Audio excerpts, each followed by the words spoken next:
കോട്ടയം ജില്ലാ കോടതിയിലെ judicial first class മജിസ്ട്രേറ്റിന്റെ ഒരു ഫേസ്ബുക്ക് പോസ്റ്റ് ഇപ്പോൾ ചർച്ചയാവുന്നുണ്ട്.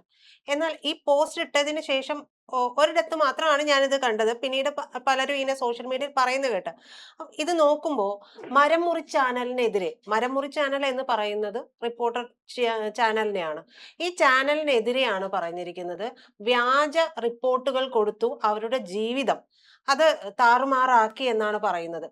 സാർ ഇപ്പോൾ ഓഫ് റെക്കോർഡ് സംസാരിച്ചപ്പോൾ പറഞ്ഞു, ഇത്തരത്തിലൊരു പോസ്റ്റ് ഇടുമ്പോൾ പോലും ഇത്തരത്തിൽ ഔദ്യോഗിക പദവികളിൽ ഇരിക്കുന്നവർക്ക് ഒരുപാട് പ്രശ്നങ്ങൾ ഉണ്ടാകാനുള്ള സാധ്യതകളുണ്ട്. ഈ സാധ്യതകളെ കൂടി അവഗണിച്ചുകൊണ്ട് അവർ അത്തരത്തിലൊരു പോസ്റ്റ് ഇടണമെന്നുണ്ടെങ്കിൽ സ്വാഭാവികമായും അത്രത്തോളം ബുദ്ധിമുട്ട് അവരുടെ ജീവിതത്തിൽ അവർ പറഞ്ഞിരിക്കുന്ന കഴിഞ്ഞ ഏപ്രിൽ 25 മുതൽ അവർ അനുഭവിച്ചു കൊണ്ടിരിക്കുന്നത് ഒരു മെഡിക്കൽ റീഇംബേഴ്സ്മെന്റുമായി ബന്ധപ്പെട്ടിട്ടുള്ള വിഷയമാണ്. എന്താണ് സത്യത്തിൽ സംഭവിച്ചത്? പ്രജിത, ആദ്യത്തെ കാര്യം തന്നെയെന്ന് പറഞ്ഞാൽ ഇപ്പൊ അവര് കോട്ടയത്ത് വർക്ക് ചെയ്തിരുന്നു. പക്ഷെ ഇപ്പൊ അവര് കോട്ടയത്തല്ല, ഇപ്പൊ തൃശ്ശൂരിലാണ്, കോർട്ട് നമ്പർ 3-ലാണ് മുനിസിപ്പൽ മജിസ്ട്രേറ്റ് ആയിട്ട് അവര് ജോലി നോക്കുന്നത്. ഇപ്പൊ അവര് സത്യം പറഞ്ഞാൽ ജോലി ചെയ്യുന്നില്ല കേട്ടോ, കാരണം സസ്പെൻഷനിലാണ്.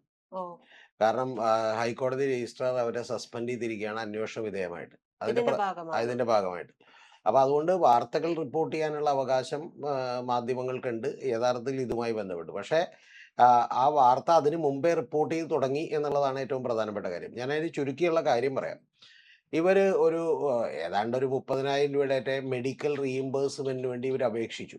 അപ്പൊ അപേക്ഷിക്കുമ്പോൾ അതിൽ DMOയുടെ ഒപ്പ് വേണം, ഡിസ്ട്രിക്ട് മെഡിക്കൽ ഓഫീസറുടെ ഒപ്പ് വേണം. ആ ഒപ്പ് ഇല്ലാതെ അല്ലെങ്കിൽ അത്തരത്തിൽ ഫാബ്രിക്കേറ്റ് ചെയ്തിട്ടുള്ള ഫോർജ് ചെയ്തിട്ടുള്ള ഡോക്യുമെന്റ് സബ്മിറ്റ് ചെയ്തുകൊണ്ട് മെഡിക്കൽ റീഇംബേഴ്സിന് വേണ്ടി ഇവർ ശ്രമിച്ചു എന്നുള്ളതാണ് ഒരു പ്രധാനപ്പെട്ട കാര്യം. അല്ലെങ്കിൽ അങ്ങനെയാണ് ഒരു ആരോപണം വന്നേക്കുന്നത്. അപ്പൊ ആ ആരോപണം വന്നതിന് ശേഷമാണ് അവര് ഇപ്പോ സസ്പെൻഷനിലായത്. അപ്പൊ ആരോപണവുമായി ബന്ധപ്പെട്ട് ഏറ്റവും ആദ്യമേ തന്നെ റിപ്പോർട്ടർ TV നിരവധി വാർത്തകൾ കൊടുത്തിരുന്നു എന്നുള്ളത് സത്യമാണ്. ഞാനത് കാണുകയും ശ്രദ്ധിക്കുകയൊക്കെ ചെയ്തിരുന്നു. ചില ആളുകളൊക്കെ വളരെ ചില അഡ്വക്കേറ്റ്സ് ഒക്കെ അടക്കം ചിലരൊക്കെ വീഡിയോ ഒക്കെ ചെയ്തിട്ടുണ്ട്. പക്ഷെ അപ്പോൾ പോലും എനിക്കിതിനകത്തൊരു അസ്വാഭാവികത തോന്നിയുകൊണ്ട് ഞാനെടുത്ത് വാർത്തയാക്കാനൊന്നും പോയില്ല. അപ്പൊ ആ കാര്യമാണ് യഥാർത്ഥത്തിൽ ഇവർ ഈ ഫേസ്ബുക്കിൽ കുറിച്ചേക്കണത്.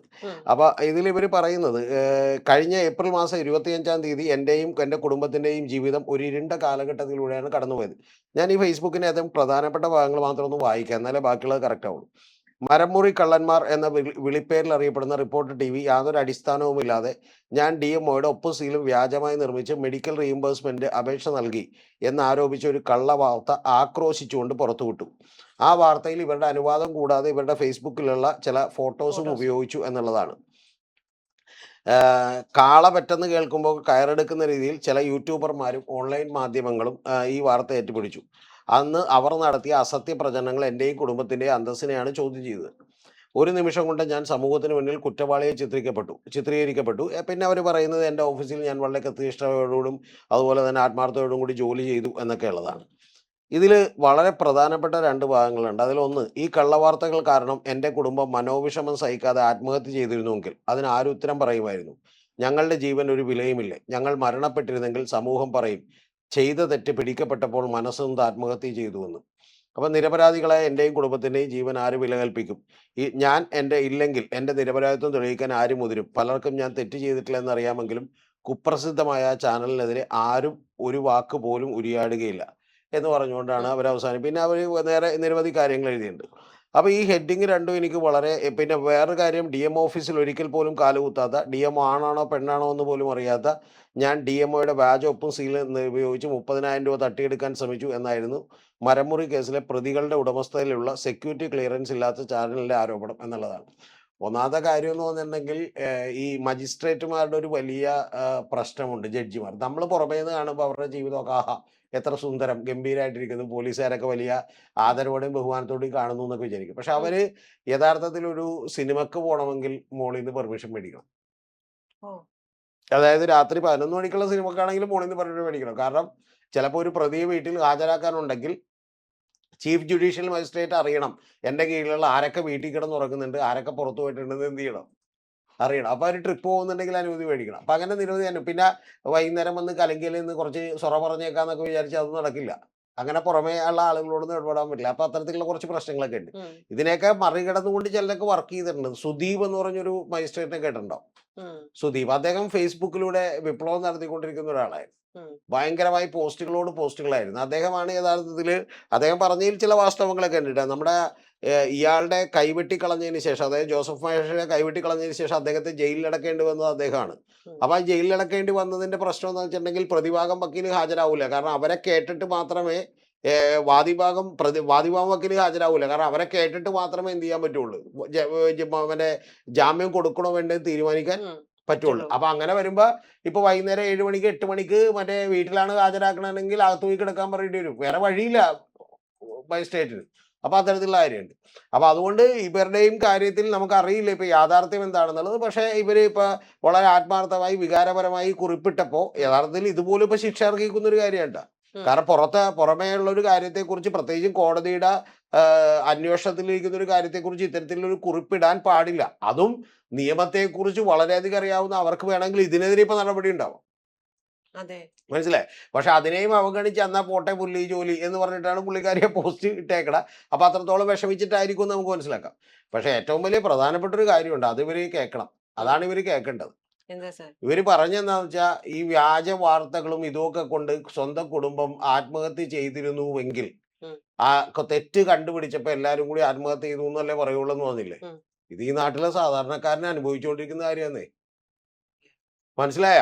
ഈ നാട്ടിലെ സാധാരണക്കാർ മുഴുവൻ എന്റെ പ്രിയപ്പെട്ട ഈ പറയുന്ന പോലെ ടിയാര റോസ്മേരിയൊക്കെ അറിയേണ്ട ഒരു കാര്യം, ഇത് നാട്ടിലെ നിങ്ങളുടെ കേസിൽ തന്നെ എത്ര കേസുകൾ നിങ്ങൾ മുമ്പിൽ വരുമ്പോഴത്തേക്കും ഒരു 420 ചീറ്റിംഗ് കേസിട്ട് ആർക്കെങ്കിലും ഒരു, നിങ്ങളിപ്പോൾ ശരിക്കും ഒരു പിടിപാടുള്ള ഒരാളാണ്.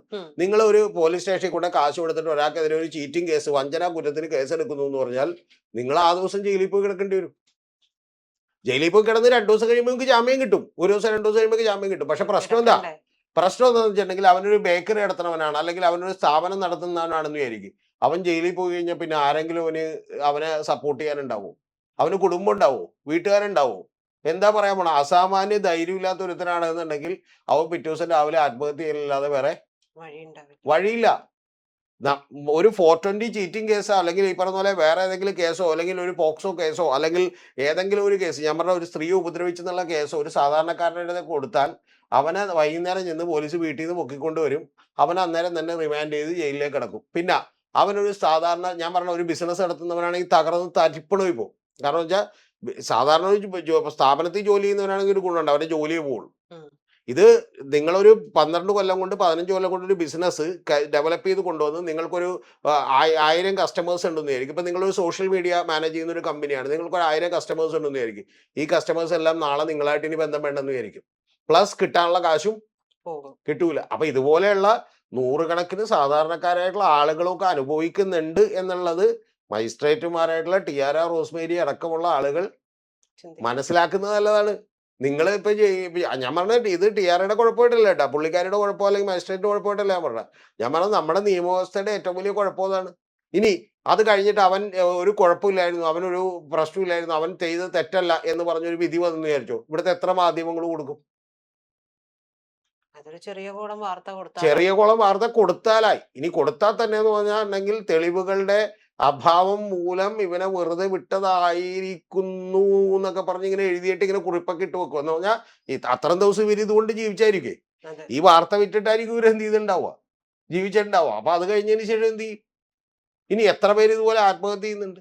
ഇത് എത്ര പേര് വിശ്വസിക്കും? ഇനി ഒരു പെണ്ണ് കേസിൽ പെട്ടു, ഇപ്പൊ നാളെ എക്സ് ആണ് വൈ ആണ് എന്ന് പറയുക, അല്ലെങ്കിൽ ഞാനാണ് ഇപ്പൊ കേസിൽ പെട്ടു എന്ന് പറഞ്ഞ് വാർത്തകളൊക്കെ ആഘോഷിച്ചു കഴിഞ്ഞതിന് ശേഷം ഒരു 2 കൊല്ലം 3 കൊല്ലം കഴിഞ്ഞ് ഇതൊക്കെ കഴിഞ്ഞ് നമ്മുടെ ജീവിതമൊക്കെ പോയി കഴിയുമ്പോൾ എന്നിട്ട് പറഞ്ഞാൽ അവനെ വെറുതെ വിട്ടുവിട്ടു, അവൻ നിരപരാധിയാണ് എന്ന് പറഞ്ഞാൽ എന്ത് ചെയ്യും? ഇല്ലെങ്കിൽ അസാമാന്യമായ കരുത്ത് വേണം. മനസ്സിലായി? ഇപ്പൊ പി സി ജോർജിനെതിരെ പണ്ട് അങ്ങനെ ഒരു ആരോപണം വന്നിരുന്നു. പി സി ജോർജിനെതിരെ ഒരു സ്ത്രീ കൊണ്ട് പരാതി കൊടുത്തിട്ട് പറഞ്ഞു ഇത് പി സി ജോർജിന്റെ കുട്ടിയാണെന്ന് പറഞ്ഞു, അവരുടെ കുട്ടിയെക്കുറിച്ച്. അപ്പൊ പി സി ജോർജ് നിയമസഭക്കകത്തായതുകൊണ്ട് നിയമസഭക്കകത്താകുമ്പോൾ ഇമ്മ്യൂണിറ്റി ഉണ്ട്, പറയാം. അപ്പൊ നിയമസഭക്കകത്ത് പുള്ളി പറഞ്ഞ എക്സാക്ട് വാചകം എന്ന് പറഞ്ഞാൽ ഇതാണ്. അതായത് 2 നേതാക്കന്മാരുടെ പേര് പറഞ്ഞു, ഒന്ന് കെ എം മാണിയാണ്, പിന്നെ വേറൊരു നേതാവും കൂടി. ആ കെ എം മാണിയുടെയും കെ എം മാണിയുടെ മൂക്കും മറ്റേ ഇവരുടെ മുഖച്ചായും ഉള്ള കുട്ടിക്ക് ഞാനെന്തിന് ചെലവിന് കൊടുക്കണമെന്ന് ചോദിച്ചു. മനസ്സിലായി? എന്നിട്ട് ഏറ്റവും വലിയ തമാശ എന്താ വെച്ചാൽ, എന്റെ ഓർമ്മ ശരിയാണെങ്കിൽ അവരെ കോടതി ശിക്ഷിച്ചു, വ്യാജ കേസുമായിട്ട് വന്നതിന് 5000 രൂപ ഫൈൻ അടപ്പിച്ചു. പക്ഷെ ചീത്തപ്പേര് ഇപ്പോഴും മാറിയിട്ടില്ല. എന്താണെന്നറിയാമോ? മാറിയിട്ടില്ലാത്തതിന്റെ കാര്യം ഇത് യാതൊരു ബന്ധമില്ലാത്ത കേസാണ്, പുള്ളിക്കാരനും ഒരു ബന്ധമില്ലാത്ത കേസാണ്. പക്ഷെ ഇത് പാർട്ടി മാറിയപ്പോൾ പാർട്ടിക്കുള്ളിലുള്ള സ്പ്ലിറ്റ് കൊണ്ടൊരു ചെറിയ പണി ഞാൻ കൊണ്ട് കൊടുത്താണ്. ഈ കൊടുത്തതിന്റെ അടുത്ത പണി എന്താണെന്നറിയാമോ? ഈ ഗൗരിയമ്മ എന്നെ PC ജോർജ് എന്തോ കുറ്റം പറഞ്ഞപ്പോഴത്തേക്കും ഗൗരിയമ്മ ഉടനെ ഇതെടുത്തങ്ങ് പറഞ്ഞു. പണ്ട് PC ജോർജിനെതിരെ ഇതുപോലൊരു കേസ് വന്നതാണ്, അതുകൊണ്ട് PC ജോർജ് കൂടുതലൊന്നും എന്ന് പറഞ്ഞാൽ മരിച്ചാൽ പോലും. വെറുതെ വിടില്ല. അപ്പൊ അതുകൊണ്ട് ഈ ഇതൊക്കെ ശരിക്കും പറഞ്ഞിട്ടുണ്ടെങ്കിൽ അവരവർക്ക് വരുമ്പോഴാണ് ഇത് കൃത്യമായിട്ട് മനസ്സിലാക്കാൻ പോകുന്നത്. ഇപ്പൊ യഥാർത്ഥത്തിൽ ഒരു ആരോപണം വന്നു, ഇവർക്കൊന്നും നഷ്ടപ്പെട്ടിട്ടില്ല, ഇപ്പോഴും പകുതി ശമ്പളം വീട്ടിൽ കിട്ടൂട്ടാ. സർ, പക്ഷേ ഇതിനിടയില് ഈ റിപ്പോർട്ടർ TV എന്ന് പറയുന്ന ചാനലിന്റെ ഒരു ക്രെഡിബിലിറ്റി എന്ന് പറയുന്നത് അതില്ല എന്നുള്ളതാണ് സത്യത്തിൽ ഇതിൽ നിന്ന് തെളിയുന്നതല്ലേ? നമ്മുടെ ഇവിടെ ഇപ്പൊ ചാനലുകൾക്ക് വിശ്വാസ്യതയും വസ്തുതയൊന്നും വേണ്ട. ഞാൻ പറഞ്ഞ റിപ്പോർട്ടർ മാത്രമല്ല, ഒരു ചാനലിനും അതിൻ്റെ ഒന്നും ആവശ്യമില്ല. വാർത്ത അങ്ങനെ അടിച്ചു വിട്ടിട്ട് രസകരമായിട്ട് ആളുകൾക്ക് കേൾക്കാൻ പറ്റുന്ന വാർത്ത അടിച്ചു വിട്ടാൽ മതി. സീരിയസ്ലി പറയണേ. അങ്ങനെയാണെങ്കിൽ നിങ്ങളൊന്ന് ആലോചിച്ച് നോക്കും, ഇപ്പൊ ചാരക്കേസ് മനോരമ എഴുതിയിട്ട് മനോരമ പൂട്ടി പോണ്ടേ? അങ്ങനെ ഒരു കേസ് ഇല്ലായിരുന്നു എന്നുള്ളത് തെളിഞ്ഞില്ലേ? എന്തൊക്കെ അസംബന്ധങ്ങളാണ് എഴുതി വെച്ചതെന്ന് അറിയാമോ? ഈ ചാരക്കേസിൽ ഉൾപ്പെട്ടിട്ടുള്ള ഫൗസിയ ഹസനും മരിയ എന്ന് പറയുന്ന 2 പെൺകുട്ടികളെ കുറിച്ച് എഴുതി വെച്ചു, 2 സ്ത്രീകളെ കുറിച്ച്. എന്റെ പൊന്നു പ്രജിത, അവർക്ക് സാമാന്യ വിദ്യാഭ്യാസം പോലും ഇല്ലാത്ത വളരെ പാവപ്പെട്ട കുടുംബത്തിലെ സ്ത്രീകളാണ്. ഒരു മറ്റേ ISROന്റെ രഹസ്യം ചോർത്തമിടുന്നത് 4ാം ക്ലാസ് വരെ പഠിച്ചിട്ടുള്ള ഒരു പെൺകുച്ചിനെയാണ്. എന്തൊക്കെയാണ് എഴുതി പിടിപ്പിച്ചെന്ന് അറിയോ? ആ പഠിപ്പിച്ച കാര്യങ്ങൾ ഇപ്പൊ ഇവിടെ പറഞ്ഞിട്ടുണ്ടെങ്കിൽ യൂട്യൂബ് പോലും നമ്മളെ സ്ട്രൈക്ക് അടിക്കും. അതുപോലെയുള്ള വൃത്തികേടുകളാണ് ഇവർ എഴുതി പിടിപ്പിച്ചത്. എന്ത് ഒരു സ്മാർട്ട് വിജയൻ അല്ലെങ്കിൽ സ്മാർട്ട് അല്ലാത്ത വിജയൻ എന്ന് പറഞ്ഞൊരു പോലീസ് ഓഫീസർ എന്ന് ഒരു റൂമിൽ താമസിക്കുന്ന 2 സ്ത്രീകളോട് ചെറിയൊരു അറ്റംപ്റ്റ് നടത്തിയപ്പോൾ അത് പരാജയപ്പെട്ടതിനാണ് നേരെ ഇങ്ങനൊരു കേസ് വന്നത്. നമുക്കറിയില്ല. ഇനി ഏറ്റവും ഒടുവിൽ നമ്പി നാരായണന് 1 കോടി രൂപ നഷ്ടപരിഹാരം കൊടുത്തു. ആരുടെ കയ്യിൽ നിന്ന് എടുത്ത് കൊടുത്തു? നമ്മുടെയൊക്കെ കയ്യിൽ നിന്ന് എടുത്ത് കൊടുത്തു. നമ്മളെ കൊടുക്കുന്ന ടാക്സിൽ നിന്ന് എടുത്ത് കൊടുത്തു. അപ്പൊ ഇവിടെ ഇപ്പൊ അങ്ങനെ പ്രശ്നമൊന്നുമില്ല. ഇവിടെ വാർത്ത എന്ത് ചെയ്താൽ മതി? എന്റർടൈൻമെന്റ് ആക്കിയാൽ മതി. ഇൻഫോർടൈൻമെന്റ്. ആ, ഇപ്പൊ ഇൻഫോർടൈൻമെന്റ് ഒന്നും പറയാനില്ല. ഇൻഫോ അതിനകത്ത് ഇല്ല ഇപ്പൊ. എന്ത് ഇൻഫോ ഉള്ളത്? ഇപ്പൊ നിങ്ങള് മറ്റേ 120ൽ 110 സീറ്റ് ജയിച്ചു എന്ന് പറയുമ്പോ എന്ത് ഇൻഫോ ഉള്ളത്? അപ്പൊ നിങ്ങൾ എന്ത് ചെയ്യുക? നിങ്ങൾ അലറി വിളിക്കുക, ഇല്ലെ ഹാഷ്മി താജ് ഇബ്രാഹിം പറഞ്ഞ പോലെ അലറി വിളിക്കുക, അപസ്മാരം വന്ന പോലെ കാണിക്കുക, പിന്നെ കുറച്ച് ഡാൻസ് ചെയ്യുക, നിങ്ങൾ എന്ത് ചെയ്യുക? ലേലം വിളിക്കുക, നിങ്ങൾ ഓരോരോ പക്ഷത്താവുക. ജനത്തിനും ഇപ്പൊ തൽക്കാലം ഇതൊക്കെ കണ്ടാൽ മതി. അല്ലാതെ അല്ലെങ്കിൽ ഇത് ആനം പൂട്ടി പോകുന്നത്. പിന്നെ വിവരമുള്ള ആളുകൾ അവര് യൂട്യൂബൊക്കെ കണ്ട് കാര്യം അറിഞ്ഞോളൂ. ആ ഇൻഡെപ്ത് അനാലിസിസ് മുഴുവനുള്ളത് യൂട്യൂബിലാണ്. ശ്രദ്ധിച്ചു നോക്കിയിട്ട് നിങ്ങള്. ഇൻഡെപ്ത് അനാലിസിസ് ഇന്ത്യയിൽ വേറെ എങ്ങുമില്ല. ഇൻഡെപ്ത് അനാലിസിസ് ഇപ്പൊ ധ്രുവറാത്തി ചെയ്യുന്ന വീഡിയോ കാണാൻ ആൾക്കാരുണ്ട്. കാരണം എന്താ? ഇവര് ചെയ്യുന്നില്ല. അതുകൊണ്ട് ഇതൊന്നുമില്ല. അതുകൊണ്ട് ടിയാര മേരി റോസ് ദുഃഖിക്കേണ്ട ആവശ്യമില്ല. നിങ്ങൾ ഒരാൾ മാത്രമാണ്. പിന്നെ ഒരൊറ്റ കാര്യമുള്ളൂ, ഇങ്ങനെ പോസ്റ്റിൽ ഇരിക്കുന്നവർക്കും ഇതേ അനുഭവങ്ങൾ ഉണ്ടാകാം എന്നുള്ളത് എന്ത് ചെയ്യും? മനസ്സിലാവും. ആ, ഭാഗ്യത്തിന് നിങ്ങൾ മനോരമയുടെ അല്ലേ എതിരിട്ടത്, ഇല്ലെങ്കിൽ എഴുതി നശിപ്പിച്ച് കളഞ്ഞാലേ. മനസ്സിലായി. പണ്ട് മറ്റേ സിനിമയിലൊക്കെ മറ്റേ ഇയാളുടെ സിനിമ കാണിക്കുന്നില്ലേ? അതായത് നമ്മുടെ സുരാജ് വെഞ്ഞാറമൂട് ഒരു സിനിമയിൽ ജയറാമൊക്കെ നായകനായിട്ടുള്ള ഒരു സിനിമയിൽ കാണിക്കുന്നുണ്ട്. അതായത് പത്രപ്രവർത്തകനായിട്ട് വന്ന പുള്ളി അപ്പൊ തന്നെ അടിമേടിക്കണേ. അപ്പൊ അതുപോലെ എന്ത് ചെയ്യുക? അടിമേടിക്കും. അതല്ലാതെ ഇതിനകത്ത് കാര്യമൊന്നുമില്ല. നമ്മുടെ ജനത്തിനാണെങ്കിൽ ഇവരൊക്കെ എന്തെങ്കിലും കാർഡ് അടിച്ചാൽ ഭയങ്കര വിശ്വാസമാണ്. ഇനി വിശ്വാസം ഇല്ലെങ്കിൽ പോലും നാളെ ഇപ്പൊ പ്രജിതയോ എന്നെക്കെതിരെ കാർഡ് അടിച്ചിട്ടുണ്ടെങ്കിൽ നമ്മുടെ നാട്ടിൽ പരിചയമുള്ള ആളുകളൊക്കെ എന്ത് ചെയ്യും?